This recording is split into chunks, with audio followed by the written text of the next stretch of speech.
What's going on, everybody? This is Catfish on Ice, episode 148 with Chad Minton and Rich Howe, your host. Rich, you're on the other side of the stream I tonight, know. man. We flip-flopped them. Dude, you're throwing me off, all right? It's This weird. is weird. It's very so weird. We've done too many episodes where I'm always on the other side of the screen, and now I'm I don't having know to what to say. I don't know what to say. I do know what to say. Oh, what do you have to say? Hockey is upon us. Hockey is upon us. We got to Yes. watch the Nashville Predators play in one of the coolest games. I don't care if it's regular season. I don't care if it's exhibition. I don't care that it didn't count. It was so freaking cool to see the Nashville Predators play in Bern, Switzerland. I know we're going to talk about that awesome hockey arena in Bern. One of the largest hockey arenas in Europe, actually. I think they said, I know we're going to talk about it a little more, but I think they said it holds like 17,000 people. Yeah, so close to Bridgestone Arena. Close to Bridgestone Arena when they have a hockey game. Yeah, it's crazy. That crowd was so loud, and they love them some Roman Josi just as much as we love Roman Josi. They might love Roman Josi a little bit more, actually. I don't know. I think they just love hockey in general, and they love Roman Josi. Everybody does. But I heard them say, I think during one of the intermissions, that they sell Roman Josi jerseys in their shop at that arena. So that's pretty awesome. Very cool. And then we can't forget Nino Niederreiter is also of Swiss descent and had family at the game, had a cheering section, a whole cheering section at the game. Very cool stuff there. Yeah, there was a little story. Josi and Niederreiter both had, I think, grandmothers who had never seen them play hockey in the States. So they were there, which that's good. That's awesome. That is some family members were able to be there for both of those guys. I know we're going to talk about it, but man, it was a really good game. Well, it's just really cool to see stuff like this. I hope that the NHL does more and more of this stuff because the thing about hockey is it's a global sport. I mean, it is a big deal over there in Europe, and you had former NHL players playing for SC Bern.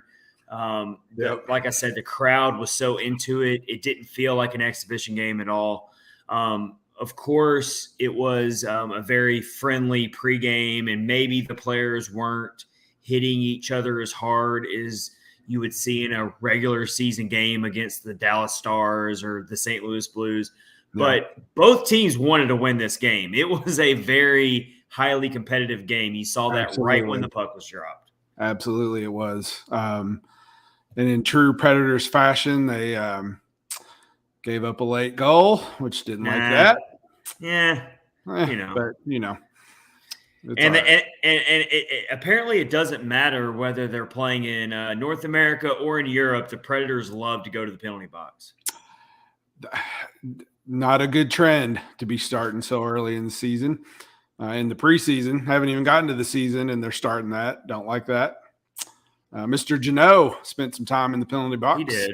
He did. So. I think he likes it there. I think he likes to get a rest. I bet he hid some snacks in the box or something. And he's like, "Hey, I need to go punch somebody in the face so I can go eat my Twinkie or whatever."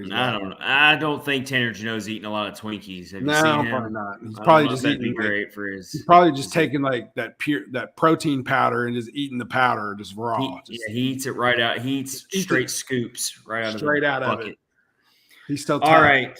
Episode 148, Catfish on Ice, presented by DraftKings. Promo code THPN right there at the bottom of the screen. You see it right there. We'll tell you more about DraftKings, our amazing sponsor. We have so much to get into. Everybody. So much. First, we're going to recap this SC Bern game. Yep. First, you need to say hello to Lindsay. Hello, Lindsay. How's it going in Florida, Chad? Yes. So, everyone, we are safe down here in Florida. Going to get it out there right now. It was very scary experiencing my first hurricane. Definitely had to learn how to prepare for a hurricane as a Tennessean. I've only lived in Florida for less than 3 months now. And Hurricane Ian was a very eye-opening experience for a lot of people. A massive hurricane that hasn't hit Florida very often in history. If you go back and look, it's very rare that a storm the size of Hurricane Ian hits the United States in general, but definitely the Florida Peninsula. Leading up to right after we did last week's episode is when it's when it really got real for me. The night after that episode, we had a target. It was coming right for us. At that point, it was too late for me to evacuate. I was in a non-flood zone, thankfully. So I decided that me and my dog, we were going to ride it out on the 7th floor of where I live. But Hurricane Ian decided to take a right turn east, and it missed the greater Tampa Bay area, but still wreaked a lot of massive devastation on the southern part of us. Fort Myers, a little south of Sarasota. That whole area was just completely destroyed. It's very sad stuff there. So even though I can say I feel lucky, I don't like to use that terminology because there's a lot of people who weren't lucky, and it's not really about who got lucky and who didn't. It's just Mother Nature does what Mother Nature's going to do. My heart goes out to all those people who were affected by this. Very eye-opening experience. I do have the best way. There's multiple ways that you can help the victims in Florida right now, but you can go to the Florida Disaster Relief Fund. It's volunteerflorida.org/donate FDF is where you can go to, because there's a lot of scams out there, unfortunately. Oh yeah. So make sure you donate to a reputable charity organization. But if you are able, then please go out there and help out some of these people who lost everything and still don't have anywhere to go. Oh yeah. In this Hurricane Ian, in the wake of Hurricane Ian. Lots of devastation, unfortunately. Yes. Nikki says howdy, and then Nikki also says, "Glad you're okay. That was scary to see." It was very scary. Hurricanes are a whole different ball game. Yep, for sure. Lindsay said, "Glad to hear you're safe. It was scary. Thanks for keeping us updated." Yep. Well, and I can also say so many of you amazing people who watch the podcast, listen to the podcast, communicate with me, talking Predators hockey, and just making jokes, and you're all close friends of mine. The outpouring of people checking on me was it really hit home for me. Like it hit me right where it counts, and I appreciate all of you, love all of you. And it really made it easier to get through that situation, knowing that all of you friends of the podcast were checking in and just cared. So I appreciate all of you. Yep. Everybody on our post, our Twitter message thing was checking quite a bit. So yeah, it was awesome. Let's get into some hockey talk here, Rich. Thanks everybody for checking in on me, though. I really do appreciate that. All right, so we are going to talk about the matchup with SC Bern that happened earlier today. Roman Josi, his homecoming, talk about all that. We're going to do a full-on preseason recap. How did the Predators look? They went 4-0-1, Rich, in the preseason. Yeah. I know don't count. You can't carry over those wins. Can't carry over those wins to the regular season, unfortunately. Unfortunately, but still good. Good thing. I think I saw somewhere that the Arizona Coyotes went undefeated in the preseason last year. So take it with a grain of salt, Rich. Definitely take it with a grain of salt. Maybe smaller than a grain of salt. I don't know. Smaller, definitely smaller, because they did not. Yeah. It was ugly. We're going to recap it, though. We're going to talk about how we're feeling going into the regular season. Talk about we finally get to preview a regular season game. We got to start getting ready for the San Jose Sharks, all right? On Friday. Yeah, I know. Twice. Friday afternoon, Rich. Friday afternoon. I think everyone's forgetting. They're just assuming that we're all in the same time zone here around the world. But guess what, people? That game's going to be 2 o'clock. Central. 2 o'clock Central, 3 Eastern. Yep. So hopefully you can hop off work early, or you can just like sneak into the bathroom and watch it on your phone or something like that. I don't know. You could do that. I don't know, but hopefully you can watch the game. Yeah, everybody that's back home, sure. and so it's good. A weird time, but yes, the Predators are opening the 2022-23 regular season this Friday against San Jose Sharks from Prague, Czech Republic. All right, so we're going to preview that game. We got to do our first edition of the 2022-23 season of Battle for the Central. We're bringing that back, Rich. Going to bring it back. Did it all every week. Yes. Last season we did it. If you're new to the podcast, everybody, if you didn't listen last season, we do Battle for the Central once a week. We do 2 episodes a week during the season. Mm-hmm. Once a week, we do Battle for the Central Power Rankings. We're going to do our preseason edition. Before the games start, where do we have the Preds? Where do we does Rich have the Avalanche in 8th place? Maybe, I don't know. Maybe he thinks they're going to have a bad season. So. Rich might have a hot take alert here tonight. I don't know. Isn't that hot? Rich might have the Coyote. Rich has the Coyotes as his sleeper dark horse team. No. Those 2 teams, the Coyotes and the Blackhawks, interchanged 7th and 8th place pretty much all last season. Pretty much all last year. So we're going to do that. Our buddy Kyle Perkins is going to join us at some point later in this episode. So he will give us all the good takes as well. What else we got to cover here, man? NHL Quick Hitters is back as well. Again, if you're new to the podcast this season, we do NHL Quick Hitters. We hit a couple quick topics all around the league. We've got some good ones this week, man. They are good. To open it up. One's creepy. Yeah, one's very creepy. We get one you don't. It's hard to. There's no explanation for why it's happening. One of them is creepy, and the other one is just run of the mill. On brand. You should expect. On brand NHL stuff, yeah. Oh, also one other thing, Behind the Glass. We're going to talk about the Behind the Glass documentary a little bit. Got to watch that. Hopefully all of our listeners got to watch Behind the Glass on NHL Network. It's actually on YouTube right now. Very cool. Go take advantage of it. Yeah, watch it. Go take advantage of it if you can watch it on YouTube right now. It was so I love it. So we'll talk about it more. I loved every bit of it. So. I love documentaries. Me too. And I love the way they built the episode and the way I'm hooked. They got me hooked it's a 4-part series. So there's already 3 more episodes left. So awesome stuff there. All right. Again, Catfish on Ice, episode 148, presented by DraftKings, promo code THPN down below. We've got a hockey offer for you with DraftKings this week. We're going to tell you more about it later in this episode.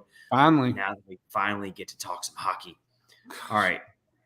Let's get into it here. Preds win 4-3 over SC Bern. Let's not focus on the final score so much, even though I will say the Predators opened up the game very choppy. How much is that maybe they didn't have their foot on the gas? Maybe it was more of a in soccer they call it friendlies. Like it's when like Team USA will play a team and it doesn't really count for anything. It's just a little exhibition. There might have been some of that to open the game. I'm not going to really overlook that strong possibility, but I will say the Predators definitely did not look very in sync with each other to open this game. They did not, and I think one reason is ice in Europe is the size of a football field, basically. Massive. That ice is massive. There's tons of room behind the goaltender. Everything's just weird. It's huge. The other thing is news alert, SC Bern are all fast skaters. They were so fast. They had some speed to them. It seems like it's a totally different game. I haven't watched many European teams play, but it seemed like those dudes were. Well, that's definitely how they scored a couple of their goals, was just using that speed. I gotta say that first goal to open up all the scoring, and that it put SC Bern up 1-0.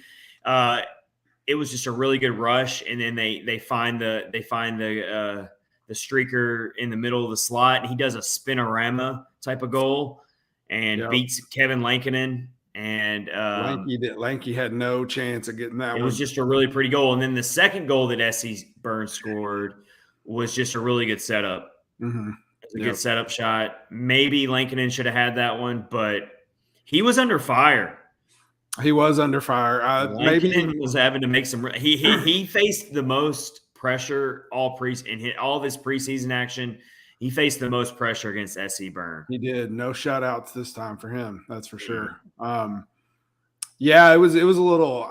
I don't want to say shocking, but those dudes are fast. I mean, they're a lot of them played in the NHL. You know, I mean, like they're professional hockey players. They're just not a team in the NHL. I mean, they're and then I mean, you're not going to scout. I mean, do you really think that the Predators scouted much for SC Burn? Probably not.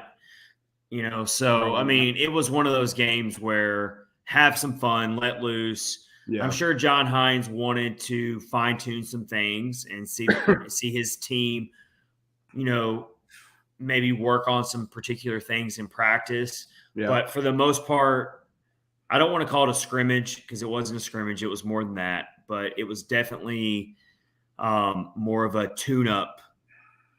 Because you got to hope that John Hines got everything he wanted to see from the 4 preseason games against NHL teams, so that this SC Burn matchup was more of just a really fun atmosphere and a fun event for the NHL. A great chance for the NHL to showcase themselves on an international stage. So it was good. I mean, it was a good game. Philip Tomasino didn't play. That was a little. We really don't know what's going on with that. Yeah, I don't want to speculate. I don't want to speculate one way or the other because there's no news out there about it, really. Yeah. I lean towards that it's just very precautionary. Why would you, if he's dealing with any kind of a nagging injury right now, why would you throw him into a game against SC Burn? It would make no sense. So who did they ran? Kiefer Sherwood. Kiefer Sherwood. Right, yeah. Kiefer Sherwood, who's had a really good preseason, basically took Tomasino's spot. And then he saw Cole Smith get in on the 4th line action in place of Michael McCarron or Zach Sanford. So I found that kind of interesting, you know, that they gave Cole Smith a chance in this game. I don't know if it really means much when it comes to who's going to start against the Sharks on that 4th line, because we've been talking about the 4th line basically for the past couple months now. We've been talking about who is going to fill in on that 4th line. Yeah. Yeah. Who knows? I mean, I'm leaning towards Zach Sanford. I think I kind of am a little bit too. I'd like to see, obviously, Cody Glass, who I think that dude. Oh yeah, he'll definitely be on. What a redemption story for that guy. Well, I mean, it's looking like it's going to be Tolvanen, Glass, and then fill in whoever you think is going to be in that Sanford. We'll say Sanford final spot. Yeah. We can say Zach Sanford, but it might be Michael McCarron too. It could be. Hines really likes himself some Michael McCarron, so he does, and it looks like a lot of people watching behind the glass like Michael McCarron as well. So we'll get into that later, but. Flip a coin on Michael McCarron or Zach Sanford, but I think it's one of those two. Yeah, for sure. If it was me personally, I would say Zach Sanford because I think he brings you a little bit more offense, and he just has a better all-around body of work. But Michael McCarron likes to punch faces, and he plays that style, and so he likes to hit people. And he has a really good rapport with this team already because he was here last year. So if I was a betting man, I would probably say it would be Michael McCarron who ends up starting on that 4th line on Friday. But if it was me personally, I would start Zach Sanford. It would be interesting to see what they decide to go with. I don't think it's going to be Cole Smith. He got to play today, but I think it was more or less just let's let him play a little bit. Yeah. Kiefer Sherwood, if it is a nagging injury for Tomasino and for some reason he can't play on Friday, which would that would really be unfortunate if he can't open the season. But then you go with Kiefer Sherwood. I think Sherwood's had a good enough preseason where you can put him in the lineup there. Yep, I agree. One other thing that I think people who watched it noticed, the crowd, man, they are crazy. They were awesome, man. They were so awesome. Like, I want to hear everything they were doing. I want to hear all that happen in Nashville when they're at home there. When they introduced Roman Josi and the way they were chanting his name. Yeah, for sure. They said that it was pretty cool. Said that the announcer would say the first name of all their players, and the crowd would say the last name, which is cool. And then they did the Ole thing the whole time and just screamed. It was like that's how soccer matches are. Yeah, for sure. Yeah, that's the whole European. That's the whole European style of both soccer and I guess hockey too. Yeah. I mean, it was great to hear. I loved it. It was Nashville when they're at home. Bridgestone needs to do some of that stuff. So Roman Josi scores 2 goals and gets an assist as well in his homecoming against SC Bern. The goal to get the Preds on the board was just classic Roman Josi using his skating ability to carry the puck into the slot, and then he scores on a backhand that kind of like the goaltender. First of all, SC Bern's goaltender actually played a pretty good game. He did. He played made some really good saves. Yeah, but he kind of stopped part of it, that shot from Josi, but it trickled past him. Mm-hmm. Still a really pretty goal. And then Josi went on to score another goal later in the game. He also had an assist. Philip Forsberg had a goal. And then the goal that Matt Duchene scored was one of those it was a full team effort type of goal, though. Mm-hmm. It went from – so Josi got knocked down with the puck, goes to Johansson. Johansson finds Granlund, and then Granlund finds Duchene in the dirty area close to the net. So that was a pretty goal. That's the type of goals you're going to have to score once the NHL schedule starts and you're playing no offense to SC Bern, but once the competition ramps up and you're playing against NHL level teams – you got to score goals like that. You got to score these team effort goals if you're the Predators. So that was a team effort goal there. Yeah, when you're playing, Dallas Stars and they're all trying to hit you in the face and whatnot, it's not going to be a nice, friendly atmosphere. So, which the Dallas Stars are very early on the schedule. When the Preds come back to North America, guess who's waiting on them? There you go. Dallas Stars. Yep. Our old friend in the division, the Dallas Stars. Yeah. I was trying to think. One of the goals, I don't remember if it was Forsberg's or Yossi's, was like he just willed it in, and it just was just a rifle going in. I can't remember. I think it might have been Yossi's second one. That was definitely Josi. Yeah, he just nailed it, and the guy, he didn't even see it. So it was great. Love it. So yeah, good stuff there for sure. Preds win 4-3. Overall preseason recap. Let's talk about it here. My overall, it's just preseason. Yes, the Preds go 4-0-1. They had a couple shutouts. They won 7-1 in one game over the Tampa Bay Lightning. Mm-hmm. The one game they lost was in overtime, 4-3. The goaltending was very, very good. I think that's the biggest takeaway from the preseason that I can say. Is I feel very confident in Kevin Lankinen being the backup.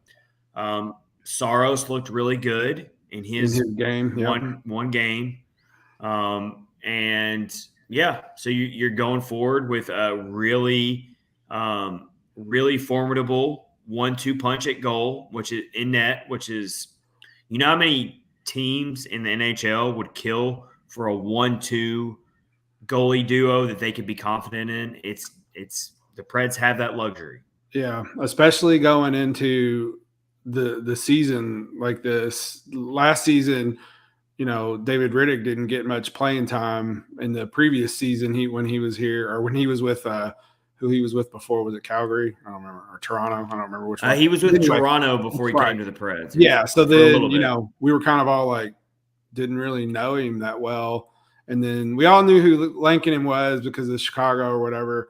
But he didn't have a great season either. But to see him play the way he's played so far, it's very encouraging. He's got a I still don't understand the addition of him in the offseason. It was weird.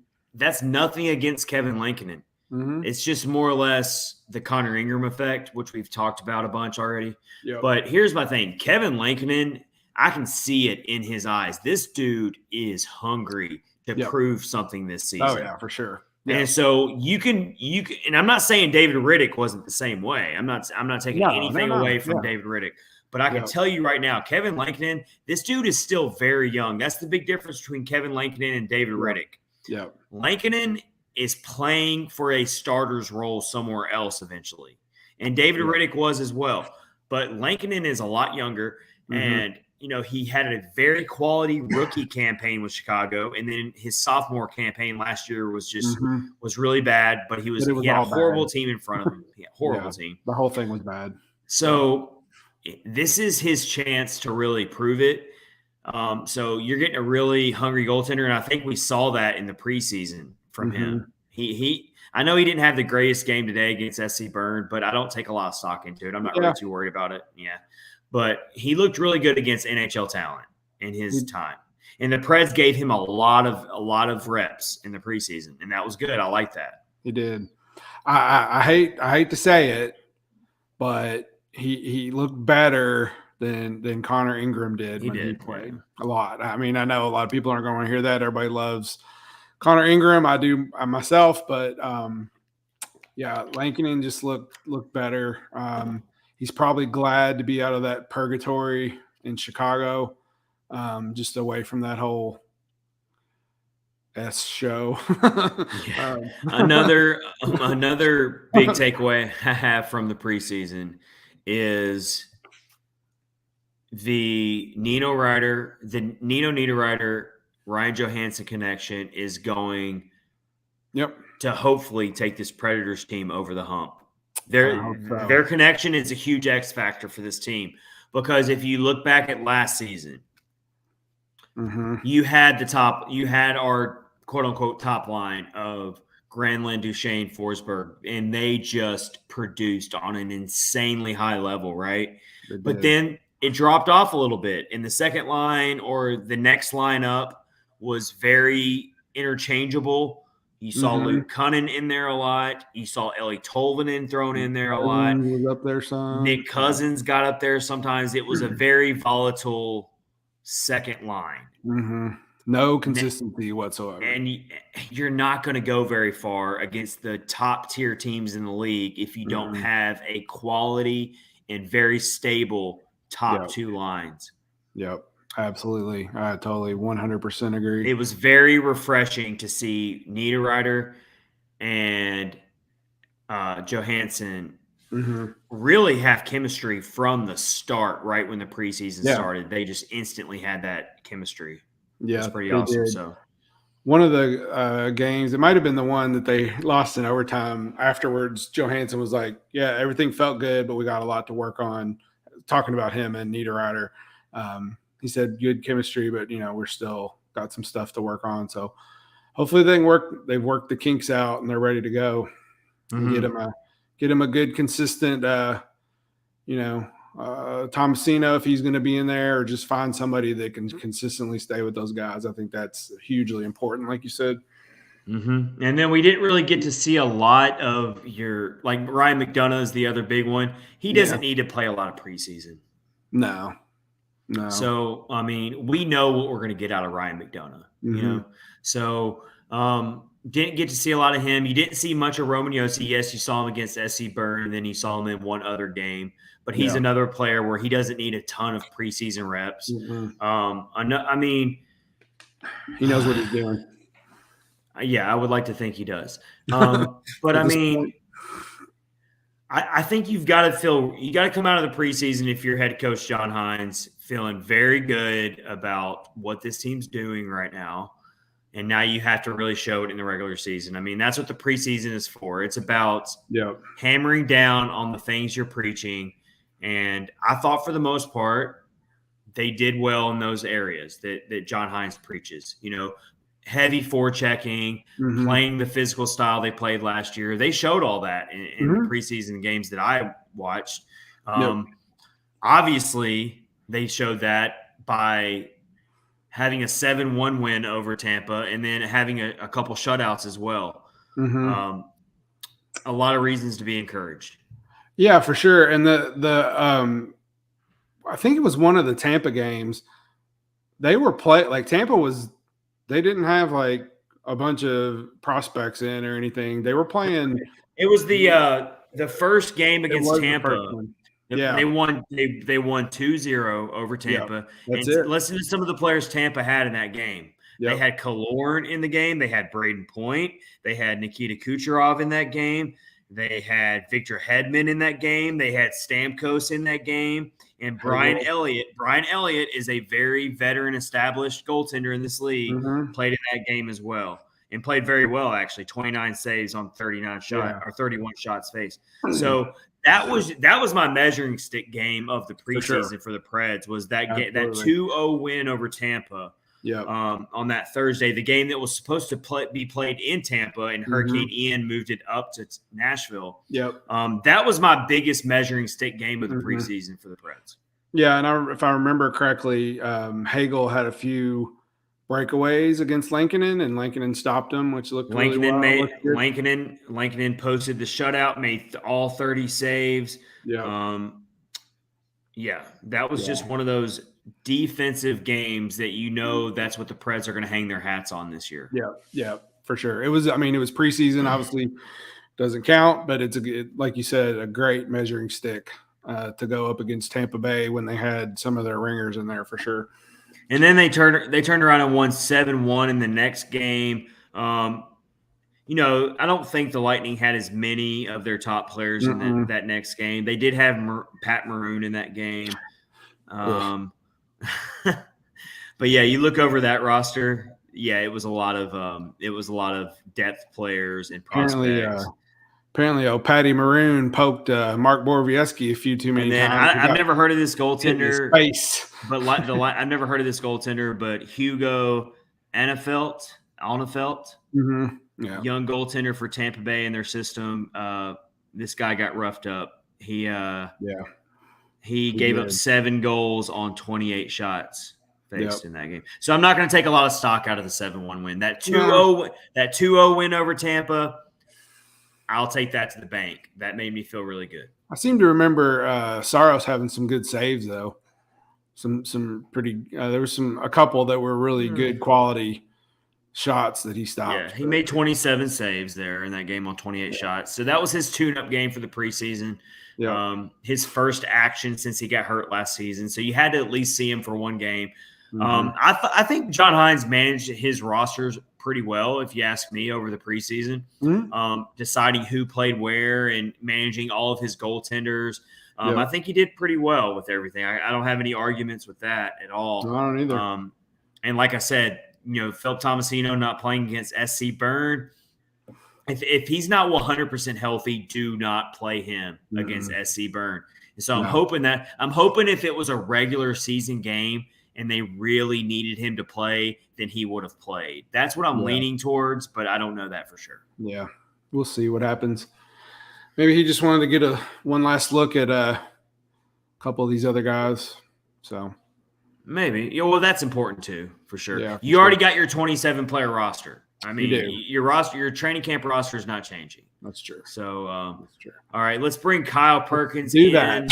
I want to get his thoughts. Kyle's Kyle, here. What's up, Kyle? How you doing, man? Pretty good. Parsonen was robbed. Parsonen. Kyle's not happy because Parsonen did not make the final Preds roster. He did not.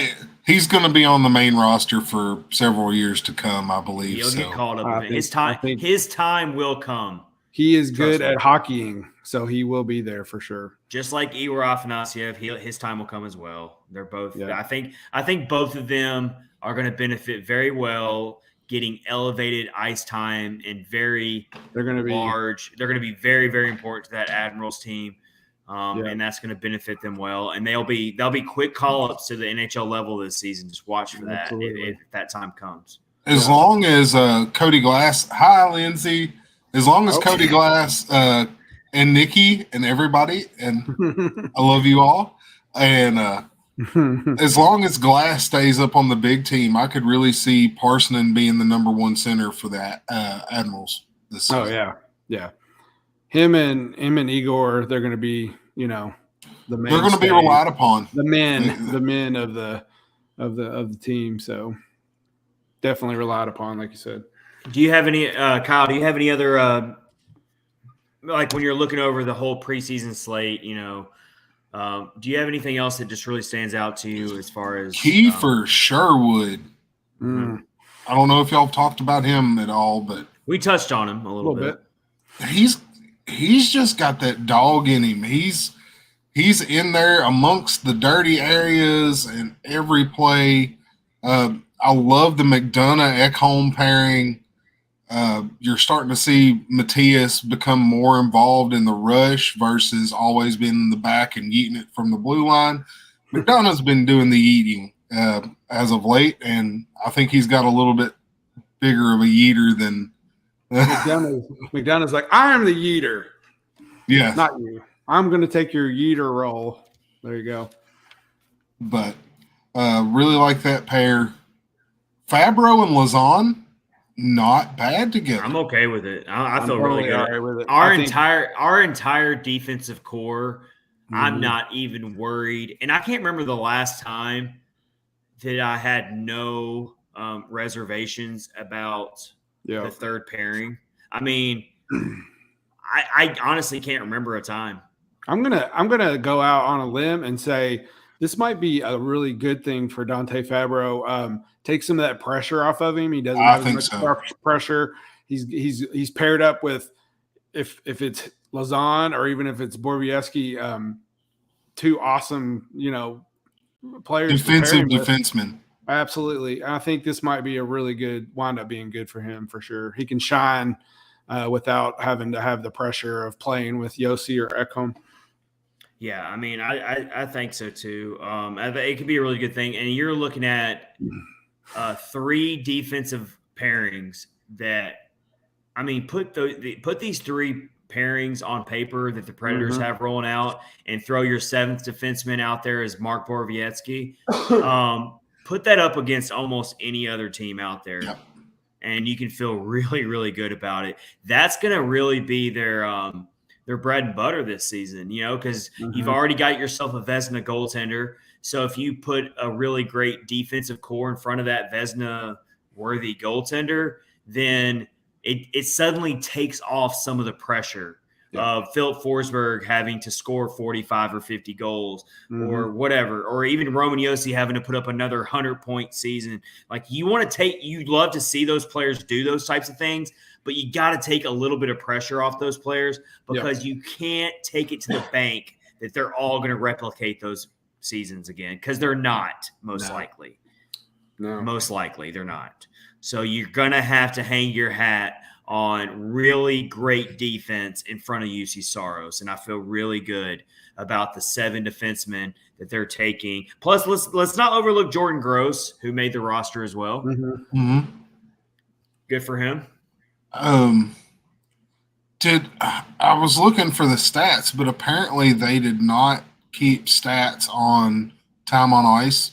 They were very spotty. The stats were. I didn't even really share them that much because they were very spotty. The stats from this game were. Hits were not recorded as well because I was wondering. I'm pretty sure I saw Cody Glass killing penalties. Well, they had to kill a lot of them. As Stern had 6 power plays. Unfortunately. A couple of these penalties they called were extremely home cooking, if you will. They called a holding penalty on Carrier that I mean, literally, like Carrier was even Carrier was looking around like, are you for real, dude? Like, did you really just call that on me? He's like, yeah, I guess. Like we're playing this physical sport called hockey, and I stuck my hand out for like half a second, and you're gonna be quick to blow the whistle, but it's okay. Yeah, it was really weird. I thought it was odd, but I mean, hey, yeah. Let's preview, guys. Let's preview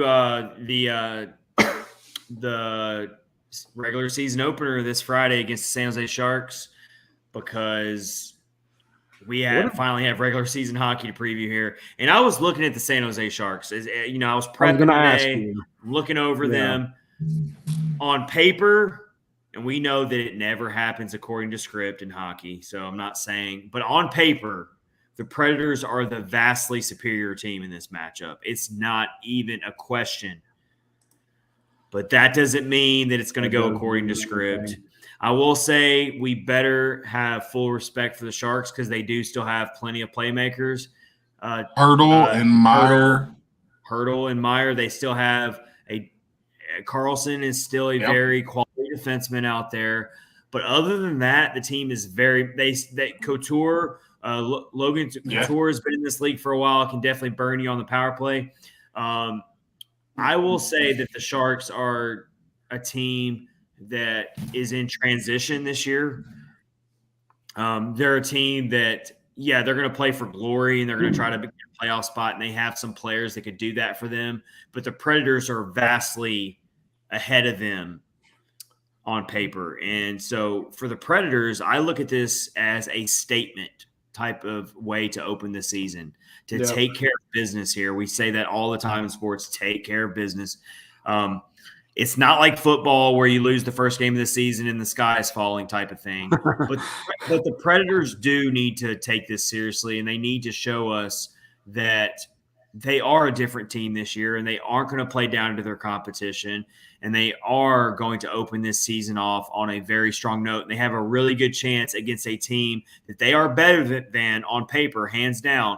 They have a chance to pick up 2 quick wins back-to-back to open this season on a good note. Yeah, for sure. Hey, man, San Jose's got Nick Bonino still. And Luke Cunnin and Matt Benning. So it's I think Predators West. They might be better than we're thinking. No, I'm just joking. But it would be such a Predators way to lose if Luke Cunnin scores the game-winning goal. Oh, yeah. Yeah, that's what I was going to bring up is, could this be the Luke Cunnin revenge game? Yeah. I promise you, Matt Benning, Nick Bonino, and Luke Cunnin are all going to be like, boys, we need to win this game. I mean, you're actually kind of onto something there, Rich, because I can promise you right now that does give them a little extra fuel. It does. Absolutely, for sure. If you're talking about Matt Benning and if you're talking about Luke Cunnin, you know that they're ready to stick it to the Preds in this game. I don't know. I kind of think Benning and the Preds ended on a good note. They did. It was the end of a contract. Cunnin They did, but like it's like, they get Jeremy Lazon and Benning's like, this doesn't bode well for me.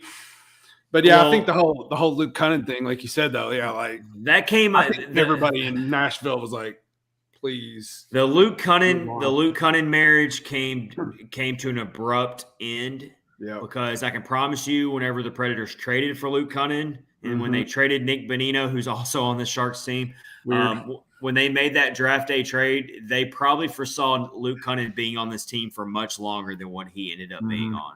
So, I was excited when they traded for him. Yeah, me too. Well, I wasn't.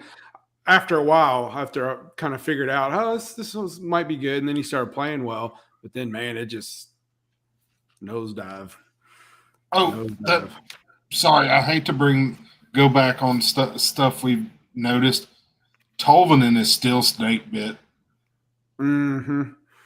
Yeah, he is.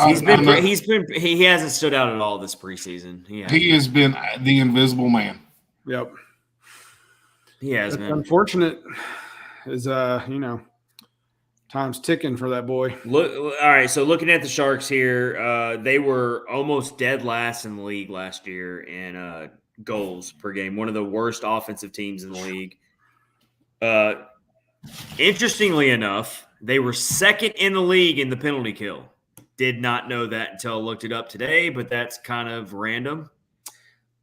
Yeah, that's very random. We'll have to watch out for that. And I will say, do not overlook what they have in net with James Reimer and with Capo Kakkonen, who they got from Minnesota. They actually have a pretty good 1-2 punch in net as well. I would guess that they're going to go with James Reimer in net, who had a pretty good season last year. Yep. He's the veteran goaltender who's trying to resurrect his NHL career. And, so they're going to have some good goaltending you would expect. So in this game. Hey, man, They only lost one game in preseason, and they beat the tar out of the Vegas Golden Knights. So, Rich, I already told you that the Coyotes went undefeated last year in the preseason. So we're not going to read into preseason records here. You're right. So true. Yeah, Thomas Hertel, who is from the Czech Republic, interestingly enough, had 64 points last season. Timo Meyer is a good young player, 76 points last season. I have him on my fantasy team. And then, of course, you got Erik Karlsson going into his 14th season. He's not the same dominant defenseman he once was, but still a quality player. And then, of course, you got former Preds, Bonino, Luke Cunnin, and Matt Benning. So plenty of storylines there for this game. I feel like this is the type of matchup that the Predators just, if they play their game, they play smart, and they let their talent, don't beat themselves in this matchup, then they should be able to win both of these games. Yeah, start off strong. They're definitely both winnable. Should be. You got to win games like this because one thing about the NHL schedule is that no game is easy. First of all, I don't care who you're playing. Nope. But every now and then you do get these matchups where you feel really confident and you're like, okay, we should be able to take care of business here. Mm-hmm. This is one of those matchups for me. Yep. It's like when they played, was it Arizona late in the season last year? And you're like, we got to bring that up. Definitely confident that they're going to win. Why are you living in the past, Rich? I don't know. We've already buried that. We've already buried that. It's dead and gone. I don't ever think about it ever again. You're right. In the past, last season. So, you boys want to talk about behind the glass a little bit? Let's talk about behind the glass, guys. I would like to. I'm going to. We've talked before. I think we all enjoy a good documentary. The other team that I like, the Boston Bruins, they do a show similar to this, but they do one every week throughout the season. It's always on. It's not like a little special thing. But I really enjoyed it because it really gives you – I enjoy the showing the guys at their house with their families and stuff, because I think a lot of fans you forget that these dudes are like regular human beings. They might drive nicer cars than we do, but – like John Hines is sitting down eating dinner with his family, talking to his daughters about how was school today, stuff like that. They showed Ryan McDonough. Yeah, they showed Ryan McDonough with his family as well, and that actually tugged at my heartstrings a little bit. Yeah, yeah, because you're talking about a guy who kind of got blindsided a little bit, definitely a family man. Yeah, and he's got a beautiful family, and it's really awesome to see that they have found themselves a really good spot here in Nashville that they're happy with his family. And it really did, watching the episode 1 of Behind the Glass, that kind of stuff. I agree with you, Rich. That stuff is really cool to see, and I'm glad they featured stuff like that, because you get to really learn that these players are human, and the family aspect of it is pretty awesome to see there. And seeing Ryan McDonough with his family as they move to the Nashville area, and he's in a new place. Yeah. McDonough talked about that kind of thing in the episode, talking about, we felt really good about Nashville, and this is a good place. Yeah. So you love seeing stuff like that. The other part about what he was talking about was, like you said, the shock when he found out. But then after that, he was like, you have to get over that, and you got to think about your family. Like I have to now figure this out, and to take care of my wife and my kids and whatever. And that was cool. I like that part. I also like that big fat Lincoln SUV he was driving, or that Cadillac. That was nice. That was very nice. And he had the big, huge. The big Mercedes SUV. That was awesome. I really liked how they opened the episode, the whole series. Yeah. I liked how they opened it with showcasing Nashville. They even used it, quote unquote, as a hockey hotbed, which was I like that terminology because I totally agree with that. And for a lot of hockey fans who don't really follow the Predators closely, I think it could have been a really good learning experience for those fans as well who might have came across the documentary. I don't think you have to be a Predators fan to enjoy this documentary at all. No, you just got to be a hockey fan. And then I like how they really showcased Roman Josi to open it all up because he is the superstar of this team. He is the team. He is the player that everyone around the hockey world knows is synonymous with the Nashville Predators, even more than UC Saros for sure, even more than Philip Forsberg. Roman Josi is the superstar of this team ever since Pekka Rinne retired. So I liked that they showcased him. I liked that they showed him just an average guy in the car driving early in the morning to work and is driving down the road, like stuff like that. They showed him coming out of his garage. He's just a regular dude who needs to straighten his garage. He doesn't teleport. Like everybody else. Breaking news, everybody. Roman Josi does not teleport to the hockey arena. He drives his car to the hockey arena like everybody else. Yeah, he doesn't have a little private helicopter dropping him off. He didn't have a chauffeur or anything like that. He has to get in his car and drive and deal with traffic just like the rest of us. Nikki said Preds TV used to do a show called Beneath the Ice. I think that's what it was called. It's kind of the same thing. Yeah, I wish they would do something like that. It doesn't have to be a big, huge production and maybe do it once every 2 weeks or something, but it would be nice to see like some behind-the-scenes stuff. You just don't get that at all ever until and fans love stuff like that. They do. I love it. I mean, I was grateful to get to watch it. So. Another thing I really found interesting about the first episode was going into the locker room and seeing John Hines talk to his players. And you saw firsthand why John Hines is considered a player's coach and why it's why players like Matt Duchene in particular, I can just – there's been so many times where I always feel like it's Matt Duchene that's always more so than every other player – I feel like he always goes to bat for how much he loves playing for John Hines. And so in this first episode of Behind the Glass, you saw John Hines talking to his players about these practices. This was before the first training camp practice happened. And he literally said, I found this quote very interesting. He said, I don't mean this as a threat, but these practices are going to matter. And said, I'm not threatening you or I'm not trying to cause more pressure, but he was like the abbreviated training camp due to the global series. We've got a very small time frame to figure out who we want on our roster. And so he said the practices are going to be really hard. They're going to be really difficult. They're going to be tough. I love how he gets out there and he skates with the team. I know a lot of the coaches do that, but he really is a player's coach. And I wanted to run through a brick wall watching that episode for him. When he had Cody Glass in his office and he's like, what can I do to help you? I love that. That was another telling thing about the whole thing. It's like, I think Glass is really being set up to be successful this year. So hopefully that'll pan out.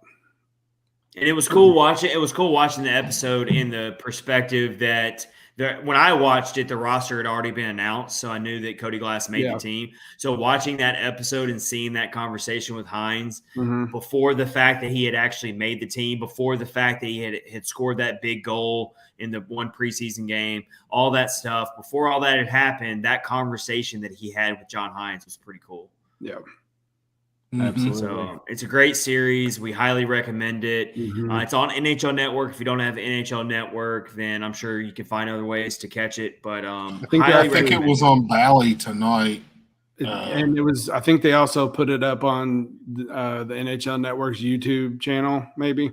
And if you're I will confirm. If you're listening to the episode the next day after we post it, then I think the next part 2 is tonight. It's on Tuesday night. So if you're on your drive home or drive into work this morning and you're listening to our podcast right now, then you can catch part 2 of Behind the Glass tonight. If you're watching live, then catch it tomorrow night on NHL Network. So highly recommended. It was awesome. Yeah, it's great. It was. I love shows like that, and it's really awesome to see it about your favorite team. Mm-hmm. All right, let's move along here. This is episode 148 of Catfish on Ice, as we are officially out of the preseason, and we've got regular season hockey in just a couple days. Yes, it felt like it was the longest off season that I've ever been through. It was just around July. You're like, is it ever going to get here? So we're about to get into a couple more things here. We've got to do our first edition of Battle for the Central Power Rankings, our preseason edition.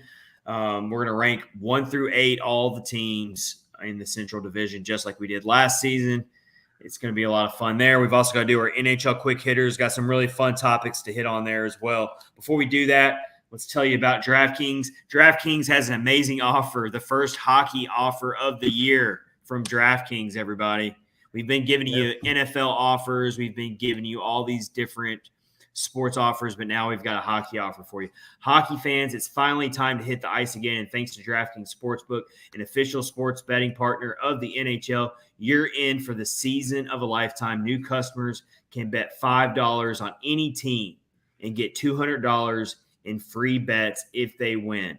So let's talk about the Preds and the Sharks. We just got to talking about them. You can throw down right now. You can throw down just $5 on the Preds to take down the Sharks on Friday, and you'll win $200 in free bets. You can bet on so many other ways as well. If that wasn't enough excitement, you can turn small bets into bigger payouts with same game parlays. Combine multiple bets like which team will win, how many goals will be scored, and more for your shot at an even bigger payout. Download the DraftKings Sportsbook app now. Use promo code THPN. Bet $5 on any NHL team to win their game. Get $200 in free bets if they do. That's code THPN at DraftKings Sportsbook, an official sports betting partner of the NHL. Minimum age and eligibility restrictions apply. Please see our show notes below the episode for details on if you need any type of gambling help and responsible gambling practices. And of course, DraftKings is safe, secure, and reliable, and you can deposit and withdraw your cash whenever you want. So, hockey fans, take advantage of our offer for new users. Promo code THPN at DraftKings. For sure. Hey, our friend Blues Fan Reacts is in Mason. Here. Yes. What's up, Mason? He wants to know impressions of Kimmel. Oh, so Kyle, all right. Yeah. Kyle, do you want to talk about Kimmel a little bit? Do you know some stuff? Jimmy Kimmel? Are we talking about Jimmy Kimmel? That's what I'm going to call him from now on. I know it's like Joachim Jimmy Kimmel is the real deal. Yes, sir. If you know anything about those leagues over there, your highest scoring player on your team wears a golden helmet. Oh. He's already in the golden helmet. Oh, okay. So it's a good little nugget. The kid is just his shot's ridiculous. The fact that they got him at 17 is just it doesn't make sense to me. No, it's gonna if he develops like he should, it's gonna end up being one of those like Kucherov going in whatever round. Oh, don't even. You're getting me too excited right now, Kyle, and I know that he's at least two. He's probably at least 3 seasons away from even 2 to 3. Yeah, but so maybe breaks, but I'm excited about it. Maybe sooner. We have so many prospects that I'm juggling right now that I can't keep up with them all, and that's a great problem to have. I'm sitting here trying to tell myself that I don't need to order AHL TV, but I know I'm going to have to because I want to watch Astro. I kind of wouldn't mind doing that too. Yeah, the Admirals had their first practice today too, so they actually streamed it on their. You can go to the Admirals Twitter page, and they streamed their practice. I thought that was pretty cool. Yeah, I didn't keep up. I don't keep up with a lot of the prospects. I know Kyle really dug into it a lot, but once I started watching some film of Kimmel and discovered what a steal he was. It's very exciting. It's great. I can't wait till he gets over here playing for those guys. So I'm not going to say I'm thankful he got hurt, but I'm kind of thankful he got hurt, and everybody thought all of a sudden he can't play anymore. Wrong. All right, guys, let's do our battle for the Central Power Rankings, guys. All right. First one of the season. I'll do the honors. We're going to do 8. So let's do it this way. Okay. We'll each do our list. Okay. I'll do mine. You guys can critique it or be like, okay, here's how mine is. And then we'll go around the room. I think that's the best way to do it. All right. I'm going to go from number 8. 8. My number 8 team in the battle for the Central Power Rankings to open up the 2022-23 season is the Chicago Blackhawks. Mistake. No, I'm just kidding.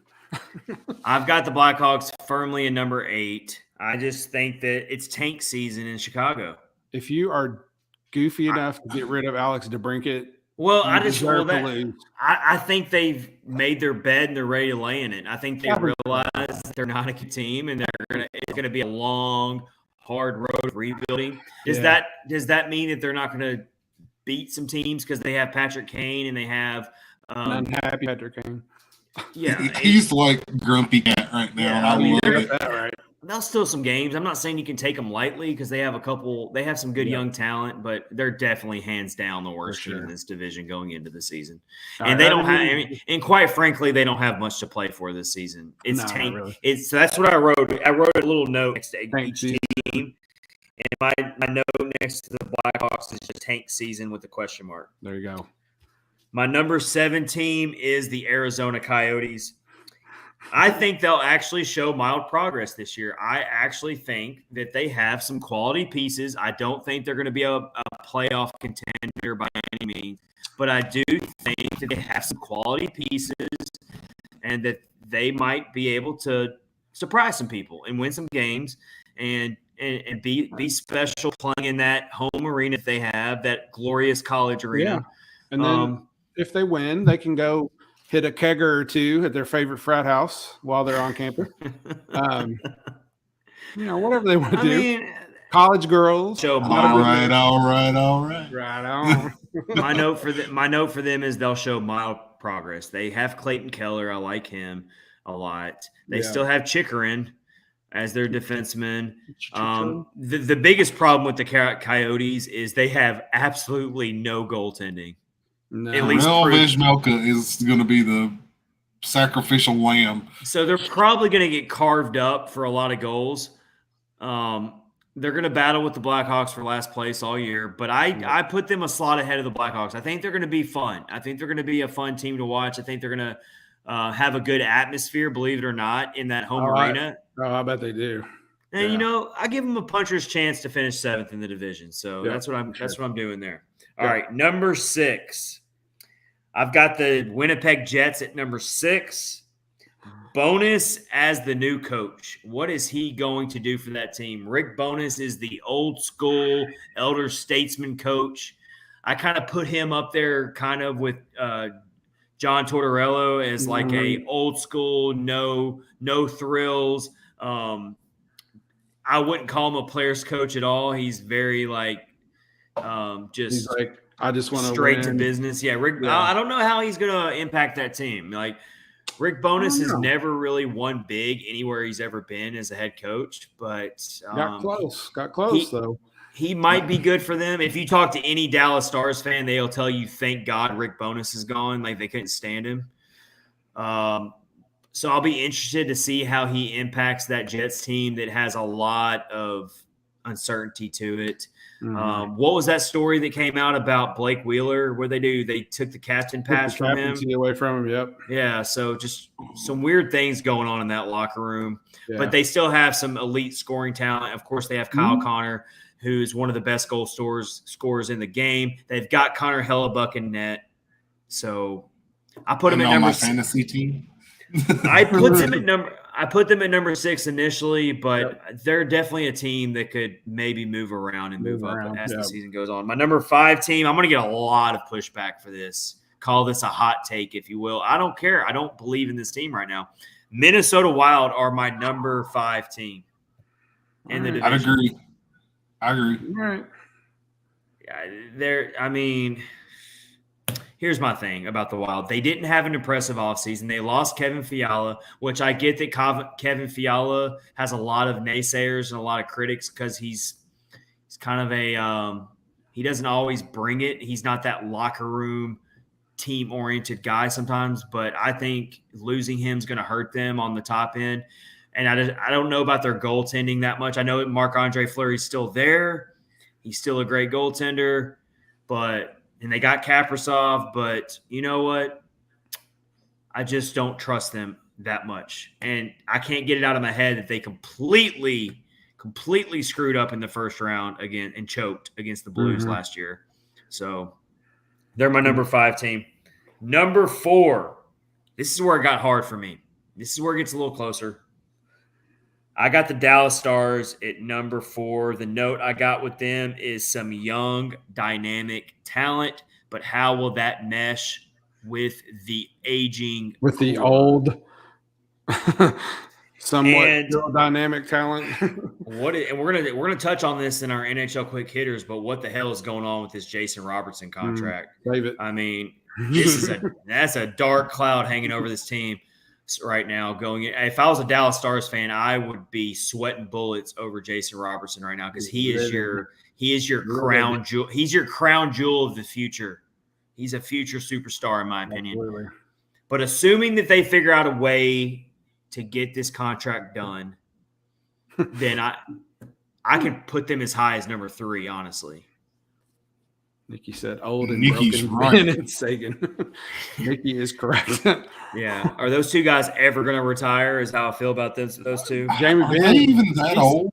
he's so old. Well, Jamie Benn's pretty old, I think. He doesn't even wear a face mask. I would say that they're definitely in their early 30s. I think they're 32, maybe 33. We could look it up real quick. But they've got a good young core as well. They do. And Jake Ottinger, I think, is the second best goaltender. I think he's the second best goaltender in this division behind Saros. Yep. So I put the Dallas Stars at number 4. Number 3, called a toss-up. But I'm shooting my shot. I'm putting the St. Louis Blues at number 3. Very, very deep roster that the St. Louis Blues have. They are as deep as anybody out there. Yep. But do I trust Jordan Bennington in net? I do not, and that's why I put them. That's why I put them behind the Predators to start the season. Yeah, because I trust UC Saros way more than I'll ever trust Jordan Bennington. So I put the Preds at number 2. Their offseason upgrades have them in the mix to compete for second place. I've said this all offseason. I hope I'm not proven to be an idiot for saying this all offseason. But I've got them number 2, and of course, the mighty. I've got the Avalanche at number 1. My note I wrote for them is wide gap between them and the rest. It's a very wide gap. It is, for sure. So I will go ahead and put it at the bottom of the screen here, so everyone can see. And then as you guys put yours out, I will put that at the bottom of the screen. So I got Avs 1, Preds 2, Blues 3, Stars 4, Wild 5, Jets 6, Coyotes 7, Blackhawks number 8. I will do mine really fast because it's very similar to yours. Obviously, number 8, Chicago Blackhawks. Horrid. Just trying to get that number 1 pick. They're so bad. They're going to be bad. Patrick Kane, he's probably like, whatever. He's going to toward the end of the season, he's going to look like Thor in that last movie where he gained all that weight. He's going to be like, I don't even care anymore. Just get me out of here. You got the Blackhawks number 8. Blackhawks, yeah. Number 7, Coyotes. Those two are probably going to be flip-flopping the whole season, 7 and 8. I put the Jets at 6th, like you. I feel the same way. 4 and 5 are a toss-up between Minnesota and Dallas, but I put Dallas at 5 and Minnesota at 4 because I don't know. They're a toss-up. They're interchangeable. They're pretty interchangeable. You know, they could definitely flip-flop. But everything you said about both of them is correct. And I have St. Louis, then Nashville, and then Colorado. So wow, very similar to yours. We're all feeling really good right now about the Preds. I hope I really hope it doesn't come back to bite us in the butt here. Having so much faith in the Preds, we're gonna look really dumb.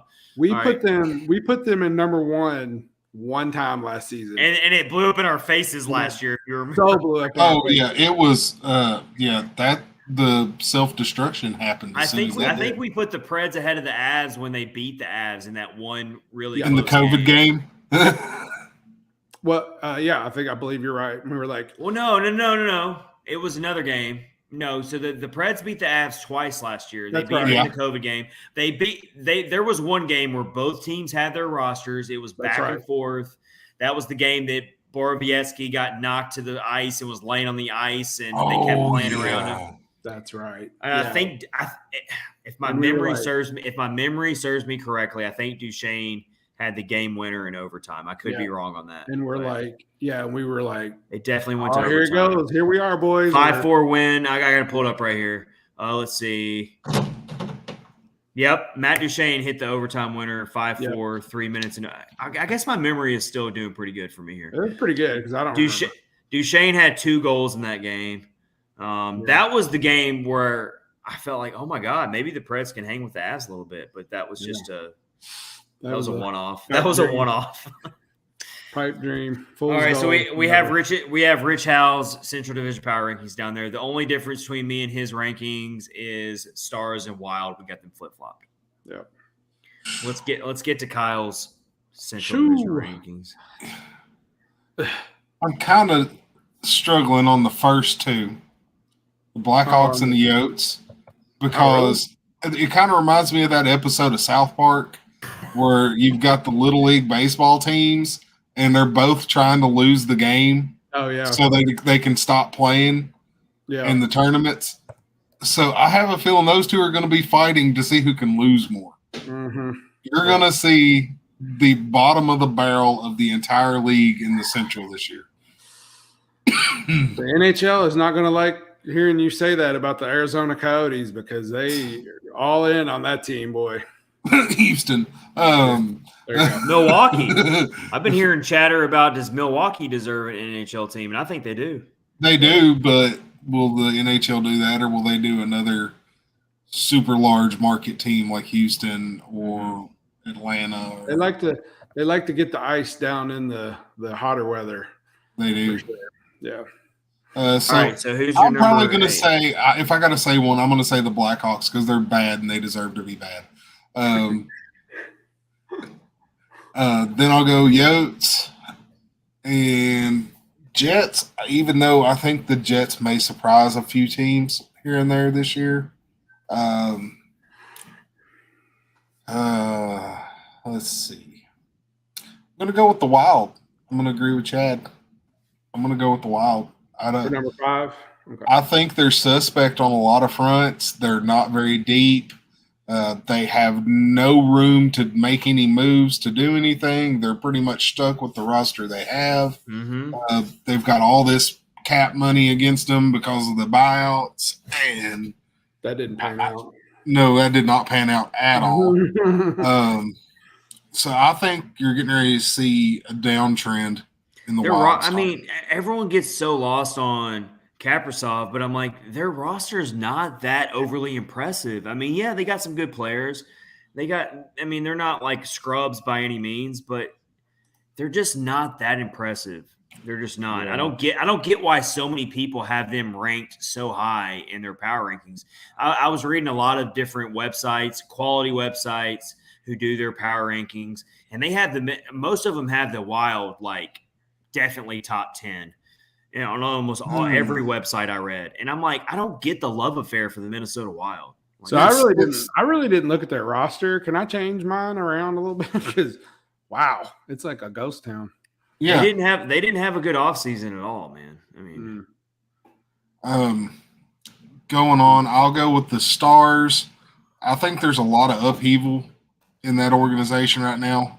So the Robertson deal, all that kind of stuff, and they're not seeming very friendly about it. And we have to wonder what's Pete DeBoer going to do as the head coach there. I mean, he's another really rough head coach. Yeah. And I don't know how that team's going to react to his coaching style. He's definitely had a lot of success in this league, but I don't know. That could be a weird mix there. I don't know. So then you come to the other difficult choice between the Blues and the Preds. The Blues probably overall have a better forward core. For sure. I agree with the that. The Preds, on the other hand, have a better starting goalie, I think, in a large margin, and a better defensive core in a large margin. So that's a really tough matchup between those two teams. I have a feeling they're going to finish within a few points of each other at the end of the year. We might see some really good games between those two teams. I definitely think that's possible. But, what the hell? Blues third, Preds second. I'm ready to be hurt again. And then, the Avs are just so much better than everybody else that it's not even fun. Yeah. All right, so we're all pretty much in agreement here on our preseason first edition of Battle for the Central. Only Rich had two other teams different, but he wants to change his pick already. Yeah. All right, guys. Hopefully we don't eat our words. Seeing some of these projections from some of the big-time analytics people like Jay Fresh, he put out his first point projections.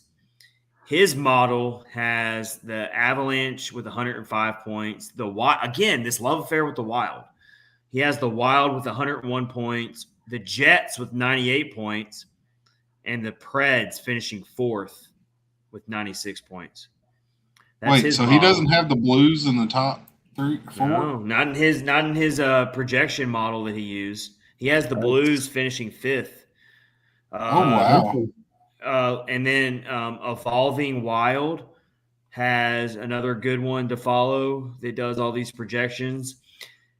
They have the Avalanche with 110 points, the Wild with 103 points, and the Preds finishing third with 97 points. So we're very off on our Wild. Like us having the Wild at fifth is going out on a limb there because it's a little weird. Almost everyone has the Wild as a much better team than what we expect. So we'll have to see if we proven to be right on that one. But again, both of these very respected models from both Jay Fresh and Evolving Wild have the Predators finishing ahead of the Blues. So that's interesting. I think they go a lot off of wins above replacement. They definitely do, yeah. And I think they put a lot of weight on Kaprizov. They probably do. And probably Fleury. They put a lot of weight on Fleury as well because of his history. Mm-hmm. But they probably put a lot of weight with Fleury as well. You're right. You can ask Pekka Rinne. Father Time is undefeated. So yeah, unfortunately, especially for goalies.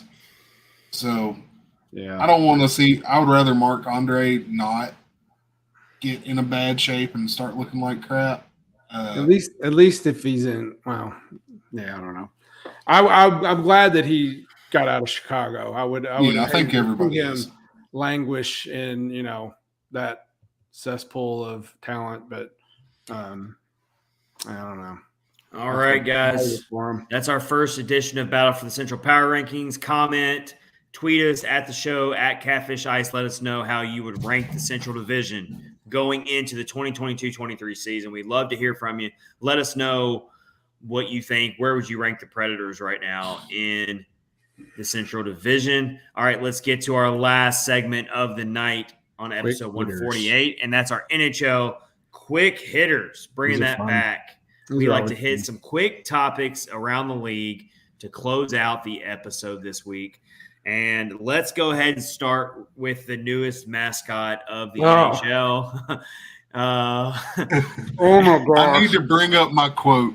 Bowie. Yeah, I remember you. His name is Bowie. So before you say that, I think Kyle, before you say your quote, I think you also put on Twitter something about I've loved everything that Seattle has done. Was that how it started? Yes. I felt the same way. I've loved everything Seattle has done as a team. They've done everything great, it seems like. What is going on? Go ahead and read your quote. Hold on, I'm finding it. Okay. I said, so I've loved pretty much everything the Kraken have done to this point. The logo, the colors, best in the NHL, the arena with its design and the glass at street level. It's all awesome. Jeff's kiss. All of yes. That said, the mascot looks like one of the movie trolls, grew up and maybe did some meth under a bridge a time or three, and now is really into psychedelics and uppers. Well, it kind of hey, that's the Pacific Northwest, man. Dude. I mean, shoo, that bad boy is rough looking. I mean, so I asked the question: which one has more nightmare fuel, Gritty or Buoy? Gritty. No, I don't know, man. I don't know. That thing is creepy. That troll is creepy. That troll is creepy, but Gritty is. I think Buoy is way scarier than Gritty. Yeah, I think so too. Gritty just looks like the crazy guy at the party. You're still gonna have fun with him. He's harmless. He's not gonna do anything to you. He's just kind of crazy, and you gotta but like the old rock star that just never grew up, and still lives in his mom's basement probably, and that whole thing. I will always say, go ahead, finish. I was gonna say Buoy Buoy just scares me. Like. I get the clown vibes from Buoy. I know Buoy doesn't look like a clown, but I get like the friendly, like creepy, like I don't know, like because clowns. They're gonna catch Buoy cutting catalytic converters off during the game. So clowns have always creeped me out. Like I have a really big fear of clowns. The big red nose and the big smile, it just creeps me out. And I think Buoy gives me those same vibes. Yeah, it's creepy. I got nothing. It is. It's so I've always said that the ultimate creepy mascot is the Montreal Canadiens mascot. The dude, it looks like a man. It looks like a guy who has hair all over him and wears no pants. I think that's the ultimate creepy one. Well, remember back in the early days of the podcast, like within the first 10 episodes, we did a whole segment on ranking the NHL mascots, and that was one of them. It's one of the best segments in this show's history. That was fun. Justin Gambino chimed in on which mascot gives you more nightmare fuel, Gritty or Buoy, and he says, "Tough one. I've grown to love Gritty. I don't think I'll be able to get there with Buoy." And Buoy, he's got this random tentacle like coming out of the side of his head. You know what? I'm pretty sure you're a demon. Yeah, you know what else? He's got ear hair, and I definitely do not like that at all. That is weird. Can't. I need a battle royale between Gritty and Buoy to see who. Oh, Gritty'd win that hardcore. He wouldn't mess around. Yeah. What is Gritty? I don't even know what he is. I don't think we'll ever know. Nobody knows. The question is, how is Gritty? There you go. Yeah. Well, Gritty is the mascot of another really probably bad NHL team this year. The Flyers are a mess as well. So Gritty's gonna have to have a rough season, most likely. Yeah. All right. Nikki said Buoy all day. That thing is disturbing. We agree. It is. Very disturbing. All right. Let's get to our next NHL quick hitter. I guess the NHL forgot about their own global series event, guys. Like you said in the beginning of the episode, I don't even on brand. I just don't even get it. And like I saw the tweet within like the first 15 minutes that they had put it out, and I was waiting to see if they would delete it. And they just let it. They just left it out there. Preds social media actually commented on it too, and they're like, "What?" It's just I don't know how. And I'm not trying to come down on anybody who runs the account. We all make mistakes. It's more for fun, but it's just like, how do you not realize that the season opens? So basically, from the NHL account, Twitter account, they tweeted 10 days till the start of. It's already October. 10 days till hockey is back, and it's like. No, actually, 7 days. Yeah, not that far off. Did you just forget about that? I realize it's the Preds and the Sharks. It's not your beloved Toronto Maple Leafs and all your blue bloods that are playing in this game. But, I mean, how do you, forget that? But it's still global. They're pushing the NHL brand It's still up beyond North America. They got roasted. They got really roasted in the comments though, and I think that credit to them, they didn't delete it. They left it up there, that's all you can do at that point. Yeah. I am Ultimate Predator. One of our friends on Twitter put "yikes" and "oof" attorneys at law is how he responded to that. That was pretty funny. I'm just reading.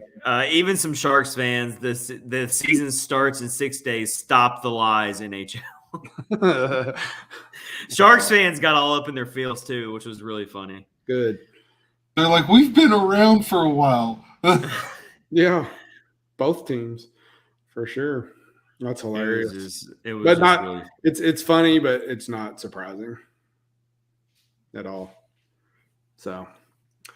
The comments are hilarious, though. I invite everyone to go read them because I'm just scrolling through them, and there's a lot of funny ones. Yeah. All right, let's get to our final quick hitter here to wrap up episode 148. Yeah. What is going head scratcher? What is going on? Well, it's not such a head scratcher to the sense that I kind of understand why they're in this predicament, but the Dallas Stars, they better figure out how they're going to get this Jason Robertson thing figured out because from what I'm understanding, they're in a really big cap dilemma and they don't know if they want to pay what Jason Robertson is probably owed in this market. Some of the articles I read are putting Jason Robertson around the $8 to $8.5 million range, and the Dallas Stars just can't afford that with their salary cap right now unless they move some pieces. So how do you guys see this playing out? I think they need to do whatever they got to do to keep that dude. Mm-hmm. He's an amazing player and obviously a future – well, he's a star now. I mean, everybody loves him. He's a really good player, and like he's something to build on for that team, and they need to make it happen. Like we've talked about, they've got aging players. I know you can't – it's tough just to cut dudes loose, but I don't know. Seems really weird to me that they got themselves into this situation. Yeah, that's a guy you can't let walk. He's kind of in that Nathan McKinnon, Philip Forsberg, but younger conversation. He's kind of already proven himself that he's a known quantity, that he's going to be productive, and it's really hard just to let him go. Yeah, but I don't see how you can. I looked it up. Sagan and Ben are respectively 30 and 33. So there you go. How's Joe Pavelski? 85. 85. It's been 84 years. They've got to figure out how they're going to keep Jason Robertson. He's the cornerstone of their future. Him and Ottinger and yeah, man. Like you got. I mean, this thing's been floating around for a while, and everyone just kept saying, they'll get it done. Like no reason to think about Jason Robertson. He'll get signed. Like they'll figure it out. But here we are, the week of the season starting, and he is still not signed. And I just don't know. It's starting to get real for them as far as the possible. Yeah. They might have to trade him, and they're already talking about it, that they might have to find a trade partner at this point because they're just not going to be able to keep him, which would just be a huge, huge mess. Turd Ferguson on Twitter, great name, responds, "Oh, please, I really wish the Predators could land him, but then again, I'm glad he will not be playing for the Stars. As he continually scores against us, let's hope he doesn't wind up with the stupid Blackhawks." I don't think he's definitely not going to end up with the Predators. I can promise you that. Yeah, there's not enough money there. It's not. We have a Tolvin and a McCarron we could give him. No, it's not going to happen. Maybe an Ingram. Throwing an Ingram. No. But it's going to be interesting to see how that winds up there because that's a mess that no one saw coming. Yeah, Chicago would be like, don't bring us into this. We don't want any good players. No, it's tank season. Why would we add Jason Robertson when it's tank season? Yeah, we don't want any good players. Chicago. Keep us out of it. It's really weird. It's such a head scratcher. I mean, it really is. You got to do from the aspect of like you got to do whatever to keep this dude because I mean, he's an amazing player. I've got to call it just front office mismanagement at this point. That's like, a good. How have you not? How did you let it get this far to begin with? Is kind of what I see from it. And it's not like the like Gabriel Landeskog. He went all the way to trade deadline with the Avalanche a couple years back. Forsberg went as long as he did unsigned. Yep. But you knew both sides had an interest and they were wanting to get a deal done. Mm-hmm. This time it's like there seems to be some bad feelings starting to brew here. I can see it for sure. I can see He's not even at training camp. He hasn't been at training camp. Oh, he hasn't? No. I have not looked into that at all. Oh, wow. It's getting messy. Yeah. Well, if that makes the list a lot easier if he just doesn't show up. Oh, yeah. I'll definitely put the Wild ahead of the Stars on my rankings. Maybe even the Jets. He's that critical of a player. So I think Nikki is actually a Dallas Stars fan as well. Says I think they wanted to move a piece and couldn't, or they wanted to do a bridge deal and he wouldn't move on it. So there's if I'm him, I don't do a bridge deal. Yeah. I wouldn't. Somebody's going to pay him a good contract. Oh, yeah, for sure. And he deserves it. Yeah. Yeah. Stars fans are going to be flipping out if they lose Jason Robertson. No, I would. And you know where I would say he would end up on a free market right now that has a lot of money, young team? Where? The Ottawa Senators. Oh, that put them over the Watch top. them snipe on that. I'm telling you right now, they've got cap space, young team. They're all going to be hitting their primes about that same time. I'd be totally okay with Jason Robertson leaving the Central Division so we don't have to be terrorized by him. I agree. I'm okay with that. He's a good player. All right, everyone. This has been episode 148 of Catfish on Ice, the last episode before the regular season starts. Our next episode of Catfish on Ice, we will be talking about regular season hockey and hopefully the Nashville Predators opening up the season with a win over the Sharks. Stay tuned for that. It's been a lot of fun. If you're watching on YouTube right now, please subscribe below, leave a comment, share the podcast on your social media accounts. We appreciate that. Join us every week on the live stream on YouTube. It makes it a lot of fun. And then, of course, follow us on Twitter at Catfish Ice. For Chad Minton, Rich Howe, and Kyle Perkins, we really appreciate it. This has been Catfish on Ice, brought to you by DraftKings, promo code THPN, and part of the Hockey Podcast Network. We hope you have a great week. We'll see you later this week to react to the Predators taking on the San Jose Sharks. Peace.